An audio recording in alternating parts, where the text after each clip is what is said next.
మమ్మ కూర ఎట్లుంది? ముందుగానే ఉంది. నువ్వు తిన్నావా? తిన్నలాగానే అమ్మలతోటి.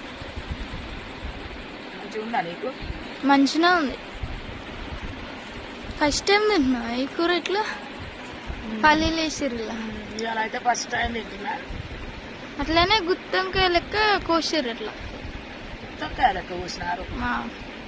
దొండకాయలు అట్లా వేసిరుగా. దొండకాయ అదే అట్లనే వేసిర్రు కోసి అట్లా కోసి వేసిర్రు. ఇది ఏమో మరి కొన్ని అట్లే ఉంది. కాయ ఉంది. హాయ్ అండి అందరికి. నేనైతే ఈ కూర పటలం అనేది అప్పుడప్పుడు పూర్ణం పెట్టి ఉండడం అనేది నాకైతే తెలియదు. కానీ ఇవాళ ఫస్ట్ నేను కూర తినడం.